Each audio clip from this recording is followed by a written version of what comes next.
तसा जिगाव अध्यक्ष महोदय, जिगावमध्ये पण आम्ही मागणी करतोय, निश्चितपणे माझा आग्रहच राहणार आहे की जिगाव प्रकल्पाला लवकरात लवकर आपल्याला पुन्हा 2 वर्षात पहिल्या टप्प्याचं पाणी अडवण्याचं आहे। 1,00,000 हेक्टरला आमच्या भागामध्ये पाणी मिळणार आहे, त्याचे टेंडर सुद्धा नाही, पण पैसा लवकरात लवकर मिळावा त्यासाठी आमचा आग्रह राहणार अध्यक्ष।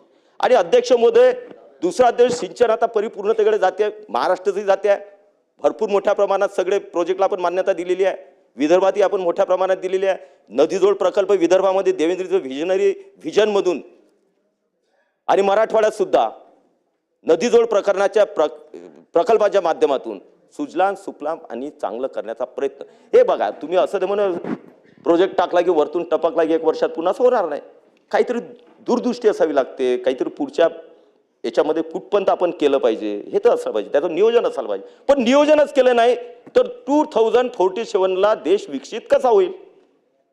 त्यामुळे त्याचं नियोजन, त्याची न्यूनता आताच ठेवावं लागेल आपल्याला, आणि त्या पद्धतीने देवेंद्रजी विचार करतात, आपणही तसाच विचार करतो आणि केला पाहिजे सगळ्यांनी। असं काही देवेंद्रजी करतात बस दिलं सोडून असं नाही आहे, आपण सुद्धा आपल्याला आपल्या भागातलं काय समजतं, काय करायला पाहिजे याचं सुद्धा प्रेझेंटेशन आपण वेळोवेळी शासनासमोर केलं पाहिजे अध्यक्ष।